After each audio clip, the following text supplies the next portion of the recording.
High viewers, আসসালামু আলাইকুম। Welcome back to my channel Sonia's kitchen. আশা করছি সবাই অনেক ভালো আছেন আর আল্লাহর অশেষ রহমতে আর আপনাদের দোয়ায় আমিও অনেক ভালো আছি। শীত অথবা গরম যে কোনো সিজনেই কিন্তু আমরা কম বেশি স্যুপ খেয়ে থাকি, আর এই স্যুপটা যে একমাত্র শীতেই খেতে হবে সেটা কিন্তু না। যেহেতু আমরা সবাই কম বেশি স্যুপ পছন্দ করি, তাই রেস্টুরেন্টে না গিয়ে বাসায় কিভাবে অল্প উপকরণে স্যুপ তৈরি করা যায় সেই রেসিপিটা আজ আমি আপনাদের সাথে শেয়ার করব। তাই প্লিজ ভিডিওটি স্কিপ না করে পুরোটা দেখার অনুরোধ রইল। তো ভিউয়ার্স, চলুন তাহলে স্যুপের মূল ভিডিওতে চলে যাচ্ছি। আজ আমি 4 জনের জন্য স্যুপ তৈরি করব। তাই এখানে আমি 300 গ্রামের মতো চিকেন নিয়ে নিয়েছি, আর চিকেনের যে বুকের অংশটা আছে সেটা নিয়ে নিয়েছি। আপনারা চাইলে কিন্তু রানের অংশ দিয়েও স্যুপটা তৈরি করে নিতে পারেন। এবার আমি স্যুপ তৈরির জন্য চলে যাব সরাসরি চুলায়। স্যুপ তৈরি করার জন্য প্রথমে আমার চিকেনগুলোকে সিদ্ধ করে নিতে হবে, আর চিকেনগুলো সিদ্ধ করার জন্য আমি এখানে 5 কাপ পানি দিয়ে দিচ্ছি, আর এই 5 কাপ পানি দিয়ে আমি চিকেনগুলো সিদ্ধ করে নেব। এবার চিকেনগুলো সিদ্ধ করার জন্য সরাসরি চলে আসলাম আমরা চুলায়, আর চুলায় একটি প্যান বসিয়ে এতে আমি পর্যাপ্ত পরিমাণে পানি দিয়ে দিয়েছি, আর আমি বলে দিয়েছি আপনাদেরকে কতটা পানি দিয়েছি। আমি এখানে প্রায় 5 কাপের মতো পানি দিয়ে দিয়েছি, কারণ 5 কাপ পানি থেকে আমি 1 কাপ পানি শুকিয়ে কমিয়ে নেব। চিকেনগুলো দিয়ে দেওয়ার পর এর সাথে আমি আরও সামান্য কিছু উপকরণ অ্যাড করে নেব। আর এখানে দিয়ে দিচ্ছি আমি 1 টেবিল চামচ আদা রসুনের পেস্ট, দিয়ে দিচ্ছি 1 চা চামচ লবণ, আর এর সাথে আমি দিয়ে দেব 1 টেবিল চামচ ভেজিটেবল অয়েল। উপকরণগুলো দিয়ে দেওয়ার পর একটু ভালোভাবে নাড়িয়ে চাড়িয়ে মিশিয়ে নিতে হবে।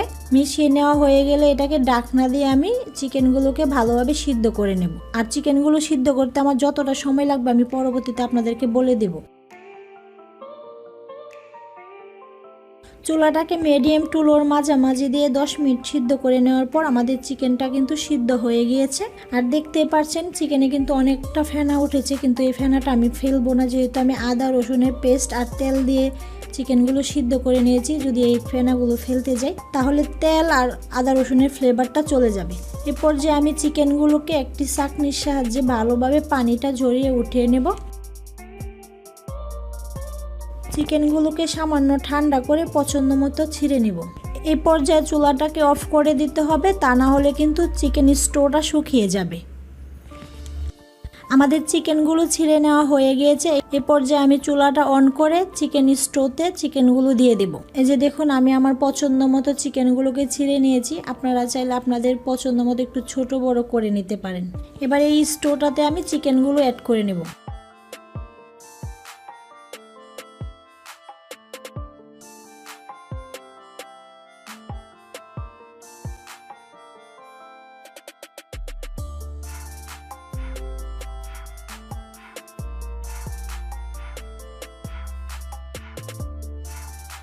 চিকেনগুলো দিয়ে দেওয়ার পর একটু নাড়িয়ে চাড়িয়ে এর সাথে আমি দিয়ে দিব 1 টেবিল চামচ সয়া সস, 1.5 টেবিল চামচ টমেটো কেচাপ, দিয়ে দিব 1 টেবিল চামচ চিলি সস। 3 ধরনের সস দিয়ে দেওয়ার পর সামান্য একটু নাড়িয়ে চাড়িয়ে অপেক্ষা করব স্যুপটা বলক আসা পর্যন্ত। 2 মিনিট জাল করে নেওয়ার পর আমাদের চিকেন স্যুপটা কিন্তু বলক এসে গিয়েছে। আবারও এটা একটু ভালোভাবে নাড়িয়ে চাড়িয়ে নিতে হবে। আর ভালোভাবে নাড়িয়ে চাড়িয়ে নিয়ে নেওয়ার পর এর সাথে আমি দিয়ে দেব কর্নফ্লাওয়ার। এখানে আমি 3 টেবিল চামচ কর্নফ্লাওয়ার নিয়ে 10 মিনিট আগে পানি দিয়ে গুলিয়ে রেখেছিলাম, আর এখান থেকে আমি এখন কর্নফ্লাওয়ার দিয়ে দেব। আর কর্নফ্লাওয়ারটা স্যুপে দেওয়ার আগে অবশ্যই চেষ্টা করবেন যাতে একটু নাড়িয়ে নেওয়া যায়, তা না হলে কিন্তু নিচ দিয়ে কর্নফ্লাওয়ারগুলো জমে যাবে। এবার আমি সবটা কর্নফ্লাওয়ার কিন্তু একেবারে দেব না, স্যুপে দেওয়ার আগে আমি অল্প অল্প করে কর্নফ্লাওয়ার দিব। সবটা কর্নফ্লাওয়ার একসাথে দিতে গেলে কিন্তু স্যুপটা অনেক ঘন হয়ে যাবে। তাই আপনি যেরকম ঘনত্বটা চাচ্ছেন যখন বুঝতে পারবেন যে ওই রকম ঘন হয়ে গিয়েছে, এই পর্যায়ে আপনি কর্নফ্লাওয়ার দেওয়াটা অফ করে দেবেন।